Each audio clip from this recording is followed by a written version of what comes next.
আপনি প্রশ্ন করেছেন আয়নাঘরের আইডিয়া কে দিয়েছিল। হ্যাঁ, আইডিয়াটা দিয়েছিল আমার বিয়াই তারেক সিদ্দিকী। সেই সব কিছু করেছে। গুলি করে মারার দরকার কি? ক্রসফায়ার দিলে বেশি লোক জানাজানি হচ্ছে, সমালোচনা বেশি হচ্ছে। সেদিন থেকে শুরু হলো এই নতুন পরীক্ষামূলক পরিকল্পনা। একটা ছোট্ট ঘর, 3.5 ফিট বাই 3.5 ফিট। ওইখানে নিজের কোথাও ভালোভাবে শোনা যায় না। হ্যাঁ, আমরা প্রথমে কিছু বিরোধী নেতাকে তুলে আনলাম, এই বিএনপি, জামাত, ছাত্র শিবির, ছাত্রদল, কিছু সাংবাদিক। ওদের জায়গা হলো সেই আয়না ঘরে। প্রথমে কয়েকদিন ওরা দেয়ালে ঘুষি মারত।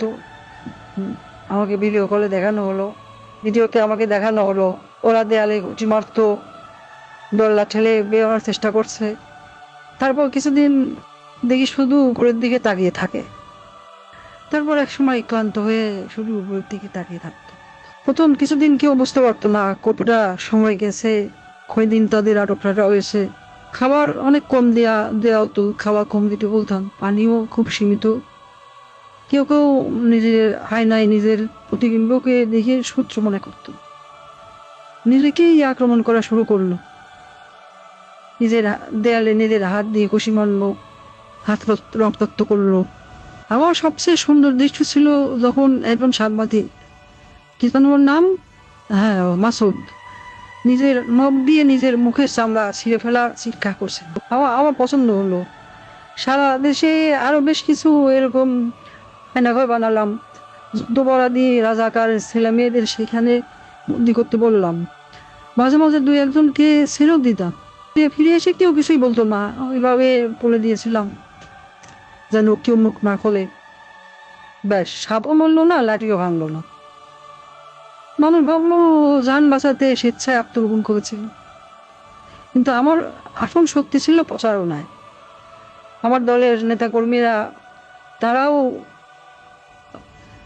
এই ব্যাপারটা বিশ্বাস করতে পারে। সত্যকে আমরা এমনভাবে ধামাচাপা দিয়েছি, কেউ বিশ্বাসই করতে পারছে না আয়নাঘর আসলে ঘর বলতে সত্যি কিছু ছিল। আমি হাসলাম, কারণ কেন জানেন, একবার যদি সত্য মিথ্যাকে আর মিথ্যাকে সত্য বলে চালিয়ে দেওয়া যায়, তাহলে আর কিছু করার দরকার নেই। মানুষের মনে সন্দেহ ঢুকিয়ে দেওয়াই যথেষ্ট। আমার বাবা বলতেন, একবার যদি কেউ নিজের চোখে দেখা জিনিসকে সন্দেহ করতে শেখে, তবে সে নিজের জীবনের উপর বিশ্বাস রাখে না। তখনই তুমি তাকে সম্পূর্ণ দখল করে দিতে পারবে। আমি তাই করেছি। আমি তাদের মনের উপর শাসন করেছি। আমি তাদের কল্পনাকে বন্দি করেছি। হাসতায় আজও মানুষ সন্দেহ করে আয়না ভালো বলে সত্যিই কিছু ছিল।